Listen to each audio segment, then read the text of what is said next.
identity, by advertising, by friends. And they believe these goals are theirs, that they really want those things. But when they stop to really think about it, they realize they never stop to question whether that path makes sense. Before trying to save the world or achieve every possible goal, maybe it's time to learn to see where you really are. And this starts with a pause. A real pause.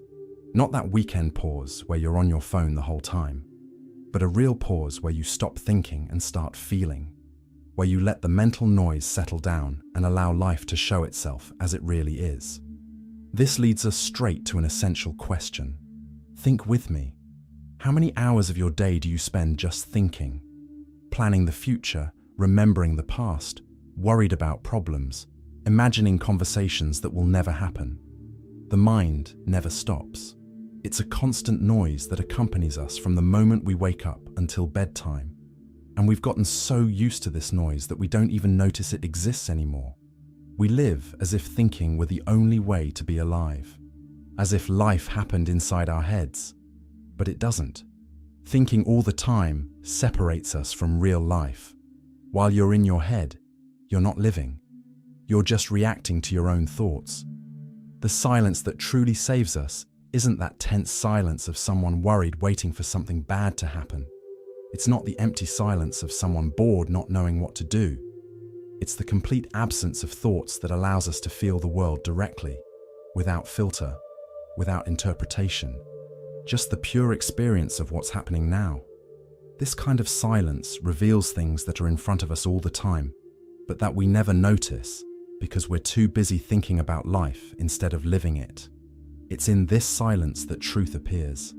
Not the truth you read somewhere, not the truth someone told you, but the truth you feel when you stop interpreting everything. Without this conscious pause, we're just machines reacting to internal noise. We spend the whole day responding to our own fears, our own stories, our own judgments, and we call this life, but this isn't life. It's just a mental simulation running in our heads while real life passes by our side without us noticing. But the issue is even deeper than it seems.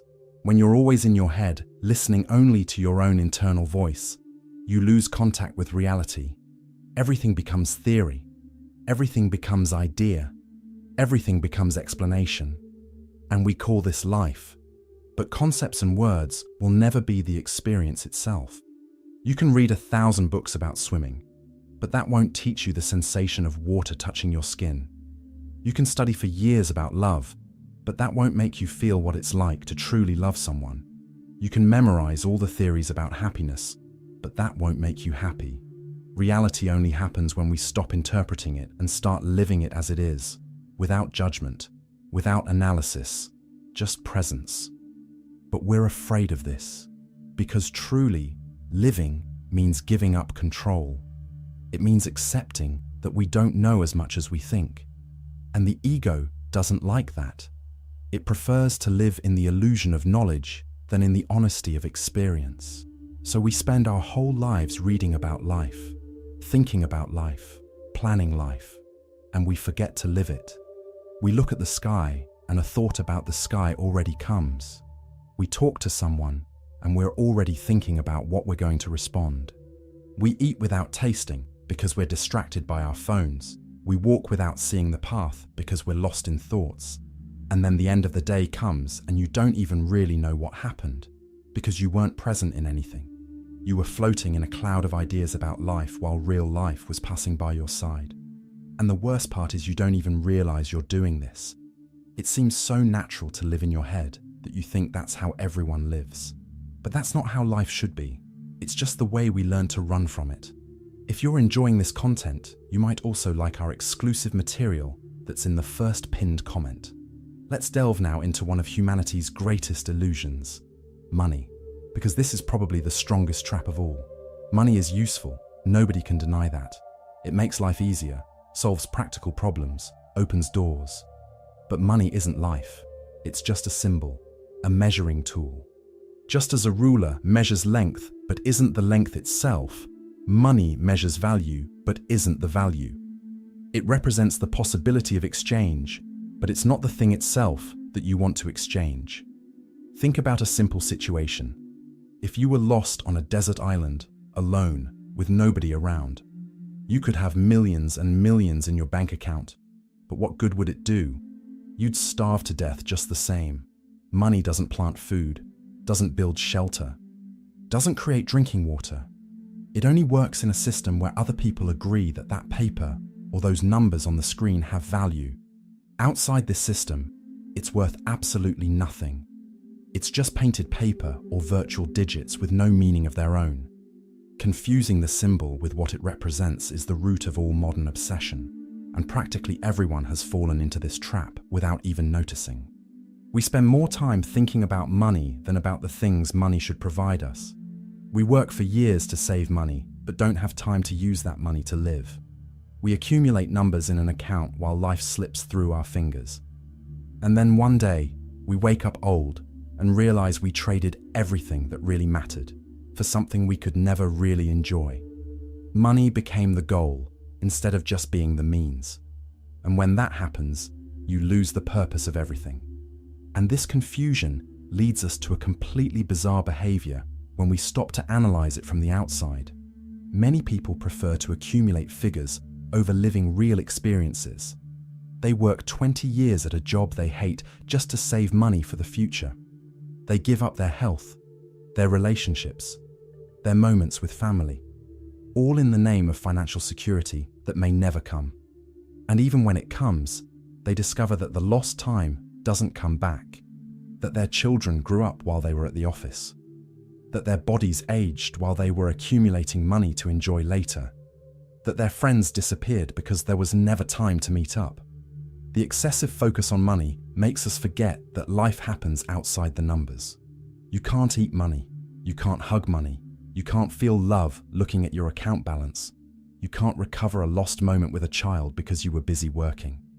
We trade time, which is the only truly limited thing we have, for something we can never really use to fill the emptiness we feel. Because the emptiness isn't a lack of money. It's a lack of presence. It's a lack of connection. It's a lack of meaning. And money can't buy any of that. There are people who spend their whole lives chasing wealth, believing that when they have enough, they'll finally relax and be happy. But enough never comes. Because the problem isn't the quantity. It's the belief that money will solve something it can't solve. In the end, the value is always in what money promised but doesn't deliver. Inner peace, emotional security, the feeling of being complete. And money doesn't bring these things. It never has, and it never will. Because they're not for sale. The dream of being a millionaire imprisons more people than it frees, and that's something nobody wants to openly admit. Because the logic behind it is a perfect and invisible trap. You start thinking you need $1,000 more per month to be happy. When you get it, you realize you actually need 5,000, then 10,000, then 100,000. The goal always moves. The more you have, the more you think you need. The day never comes when you look at what you have and say it's enough. There's always someone with more. There's always a next level. There's always that feeling that you haven't arrived yet. The search for infinite abundance keeps us eternally dissatisfied. It's a game that has no end. You climb one step and see 10 more above, and you keep climbing thinking that happiness is at the top. But it's not, because happiness isn't a place you arrive at. It's a state you choose. And you can choose now, or keep believing you'll choose when you have more. We seek the perfect tomorrow so much that we forget to exist today. We plan incredible vacations, but can't enjoy them because we're already worried about the work we'll have when we get back. We buy things we don't even need just to feel like we're making progress. And we call this success. Real wealth isn't in conquering everything, but in not needing everything to live. A person who learns to be content with what they have is freer than any millionaire obsessed with more, because they're not a slave to their own ambition. They don't wake up every day feeling like something's missing. The obsession with winning keeps us eternal losers, because the moment you make victory the goal, you turn the present into a race. And races aren't lived. Races are endured until the end. And when you reach the end, you're too old to enjoy the prize. This naturally leads us to another word that everyone uses, but few really understand. Success. Because this word means completely different things depending on who you ask. But deep down, for most people, success is what others say is valuable. An important position at a big company, a new car, a nice house in a wealthy neighborhood, many followers on social media, public recognition, appearing on television, being invited to important events. All of these are just symbols of external validation. Things that only have value because other people agree they have value. If you woke up tomorrow in a world where nobody cared about position, car, or followers, these things would instantly lose all meaning. They have no inherent value. They're only worth something while someone is watching and approving. Modern success is a theater where everyone pretends to be happy, where everyone posts the best version of their life but hides what they really feel. They hide the tiredness, the anxiety, the emptiness, the loneliness. They only show the beautiful mask. And we buy this story. We believe that if we achieve all that, we'll finally be important, we'll be someone, we'll have value. But deep down, we're just trying to prove our worth to a world that will never stop judging. Because the world doesn't want you to be enough. It wants you to keep searching, keep buying, keep competing. Because that's how the system works. And we enter this game thinking we're going to win, but the game was designed so nobody wins. It was designed so everyone keeps playing forever. It was designed to keep you eternally dissatisfied, always chasing the next achievement that promises to make you feel complete, but never fulfills that promise. And what really drives this incessant search isn't genuine desire for achievement. It's pure and simple fear. The fear of failure isn't really fear of failing. It's fear of others' judgment. Nobody is afraid to try something new when they're alone at home, where nobody can see. The fear only appears when we imagine what others will think if we get it wrong, what they'll say, how they'll look at us, if they'll think we're weak, incompetent, ridiculous, worthless. Our identity depends so much on external approval that we live as characters trying to impress the audience. Every choice we make is filtered through the fear of rejection. Every decision passes through the sieve of what others will think. We don't seek success because we truly want it. We seek success because we want relief. Relief from the fear of not being accepted. Relief from the feeling of not being enough. If everyone says you're successful, maybe you'll finally be able to believe you have value. Maybe you'll be able to sleep peacefully knowing you're respected. But it's a battle that never ends. Because others' approval is never permanent. It comes and goes like the wind. Today, you're applauded. Tomorrow, forgotten. The day after tomorrow, criticized. And you return to the same place of insecurity where you've always been. Because the problem was never the world. It was the belief that you need the world's approval to be valid. And as long as you believe this, you'll be a slave to others' judgment. You'll live trying to meet impossible expectations. You'll die without ever having truly lived as you are. Because you spent your whole life trying to be what others wanted you to be. Wearing masks, playing roles, forgetting who you really are underneath all of this. The infinite competition destroys the pleasure of existing. And this happens in such a subtle way that we don't even notice until we're completely trapped. When you climb one step, everyone says you need to climb the next. Finished college? Now you need graduate school. Got a job? Now you need a promotion. Bought a car? It's already time for a better one. Bought a house? It should be bigger, in a better neighborhood. Got married? What about kids? Had a kid? What about a second? Life becomes a marathon with no finish line. You run and run, but the goal keeps moving away. And happiness is always in the future. Always after the next achievement. Always after one more accomplished goal. The present is always insufficient. You look at what you have and only see what's missing. It's never enough. Because the system was designed so it's never enough. Advertising shows you that you need more. Social media shows you that others have more. The whole world pushes you into this endless race. And you run thinking that one day you'll arrive at a place where you can stop and breathe. But that place doesn't exist within this logic. The eternal search for more condemns us to never arrive anywhere. And we don't even realize this is a choice. That we could simply stop playing this game. We could look at what we have and decide it's enough. We could exit the race and start living. But it seems impossible, because since we were little, we were taught that stopping is giving up, that resting is laziness, that being satisfied is lack of ambition, that you need to always want more, do more, be more. And so we keep running until the day our bodies give up, and we discover we spent our whole lives running but never arrived anywhere. Let's explore now a concept that everyone talks about, but few really comprehend: freedom. The most accepted prison in the world is that phrase you've already said 1,000 times without questioning. I don't have time. I don't have time to rest. I don't have time to do what I like. I don't have time to be with those I love. I don't have time for myself. But wait a second. Do you really not have time, or are you just not present? The false lack of time isn't a matter of hours on the clock. It's a matter of mental and emotional presence. You can have the whole day free and still feel like you had no time for anything, because the whole time you were thinking about something else, worried about work while playing with your kids, planning the week while talking to a friend, checking your phone while eating. You were there physically, but your mind was somewhere else, in another time. We're always too busy with the future to live now, and the clock became our jailer, marking each passing minute as if it were a charge, as if each wasted second were a personal failure. And we call this productive life, as if being always busy was synonymous with being alive. But it's not.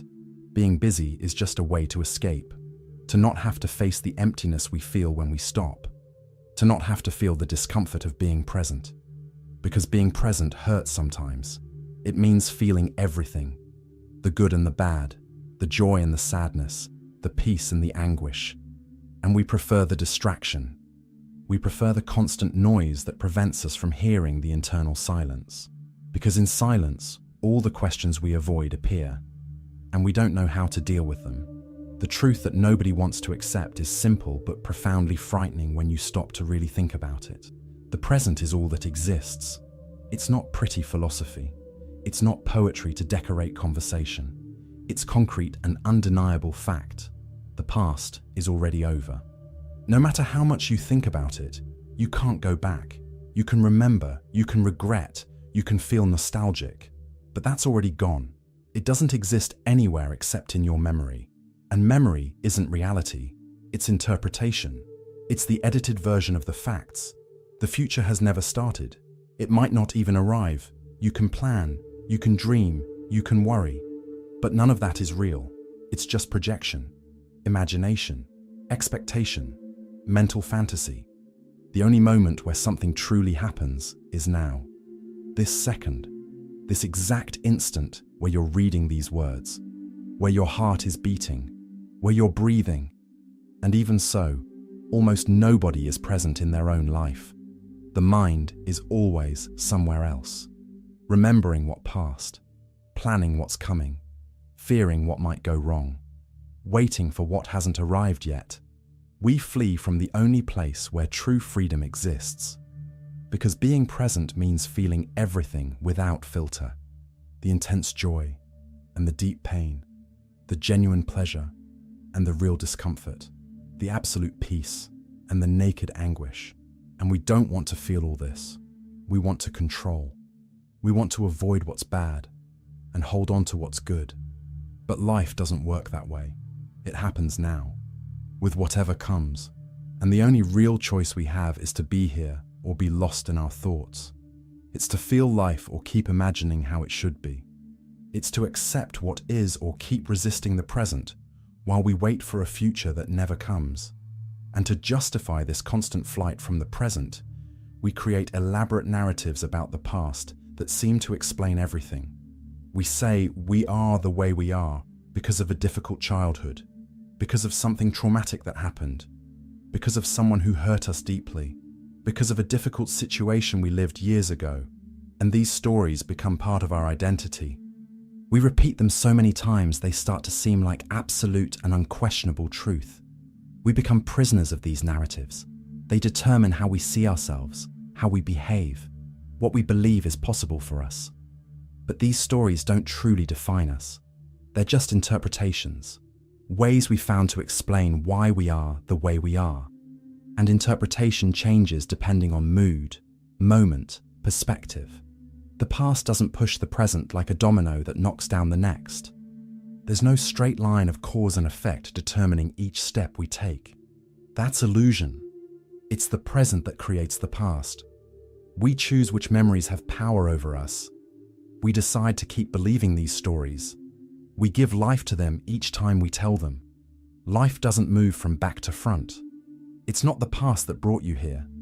It's you who keeps bringing the past into the present. We're the ones who give continuity to what could have ended long ago.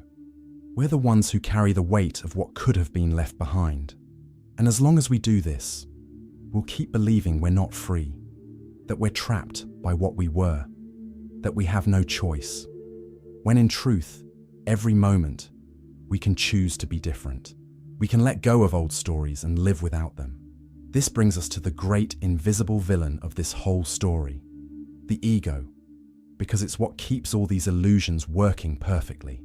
The I that you believe you are is just a story, a mental construction elaborated over the years, an image you carry in your head about who you are. This image was created over the years by external influences, by your parents when they told you how you should be, by teachers when they compared you to other students, by friends when they put you in a group, by society when it showed you what's valued and what's rejected, by each time someone told you who you should be, by each time you compared yourself to someone and felt smaller, by each fear you fed, by each limiting belief you internalized without questioning. And now you believe this image is you, that this character you built over the years is your true essence. But it's not. It's just a character, a mask you wear to fit into the world. And this mask is limited, it's narrow, it's invented, it has nothing to do with what you really are underneath it. Confusing this fantasy with your real existence is the origin of all the insecurity you feel. Because the character will always seem insufficient. There will always be something wrong with it. It will always need more validation, more achievements, more external proof that it's valuable. But you're not the character you built. You're the consciousness that observes the character. You're what's behind the mask, watching everything happen. You're the space where everything happens, not the things that happen in that space. And when you understand this, everything changes. And this confusion between who you are and who you think you should be leads us straight to the heaviest prison that exists. The prison of living to fulfill others' expectations is the one most people carry without noticing the weight.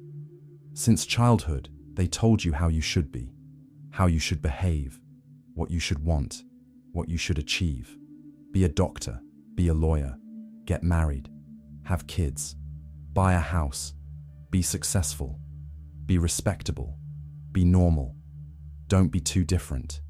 Don't cause problems. Don't disappoint. And you internalized all this without critical filter. You believed those expectations were yours, that those dreams were yours. You spent your whole life trying to meet what they expected of you. And each time you failed, you felt like you were disappointing everyone. The search for success isn't yours. It's the ego asking for applause. It's the image you created trying to prove it's good enough. And no matter how much you achieve, the emptiness insists. No matter how much you climb in your career, no matter how much money you save, no matter how much recognition you gain, you keep feeling like something's missing. Because you're not living for yourself. You're living for the world's approval. Every decision is filtered through the fear of judgment. What will they think if I do this? What will they say if I give up on that? How will I explain if I change paths? How will I justify if I choose something different?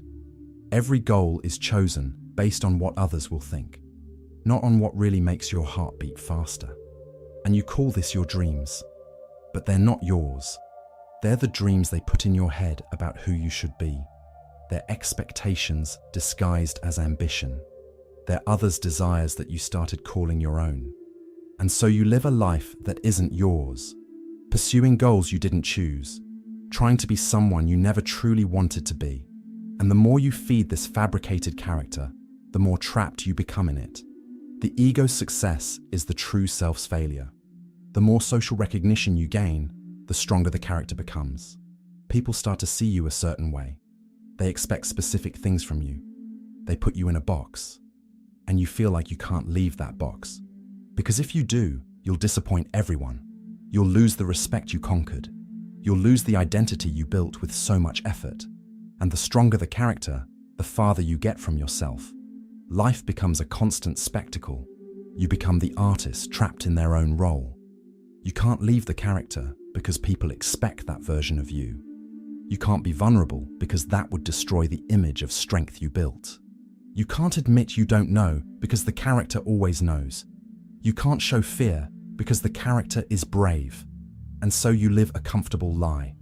Applauded, admired, respected, but completely empty inside. Because deep down, you know none of that is real. That if they took away the spotlights, if they took away the audience, if they took away everything that gives external validation, all that would remain would be the fear of being nothing.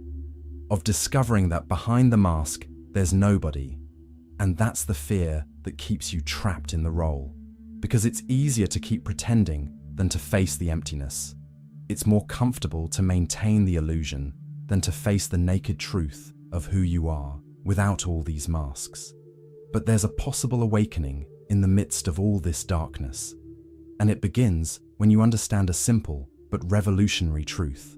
True freedom only exists in the now. Not in the future when you've achieved everything. Not tomorrow when you have more money. Not in a few years when you've retired. Now, in this exact moment, while you breathe, while you read these words. Freedom is available now, or it's not available at all. As long as you believe life is in the future, you'll be a slave to time, a slave to your plans, a slave to your expectations, a slave to the fear of not arriving where you imagined. Freedom isn't doing everything you want without consequences.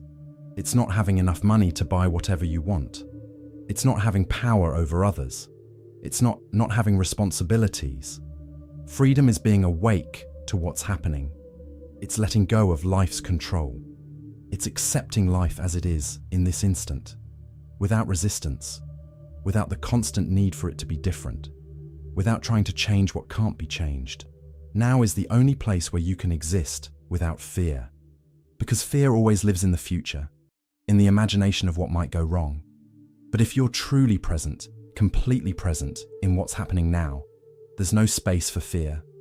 There's only what is. And what is never as scary as the imagination about what might come.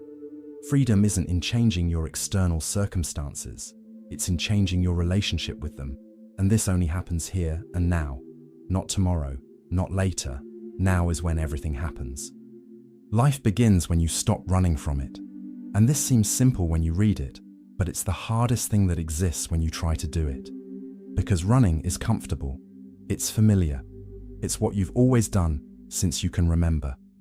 Since you were little, you learned to run from discomfort, to distract yourself when something hurts, to avoid difficult feelings, to seek immediate pleasure and run from pain at all costs.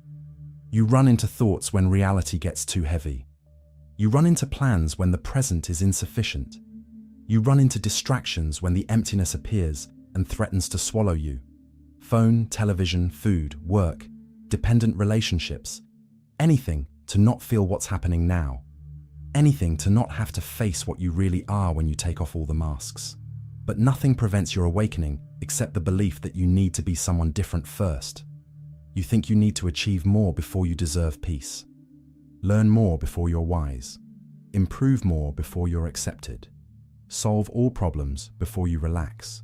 Heal all wounds before you're whole. Only then will you deserve to be at peace. Only then will you finally be able to relax and be happy. But this is a lie. It's the biggest lie you tell yourself every day. You're already enough now. Not because you reached some impressive goal. Not because you became special in the world's eyes. Not because you proved your worth to society. But because you're already life itself in motion. You're not separated from it trying to conquer it from outside. You are it. The wave isn't separated from the ocean trying to become ocean someday. It's already the ocean moving. In the same way, you don't need to become anything. You're already everything you need to be. What's missing isn't in the external world. It's in your perception of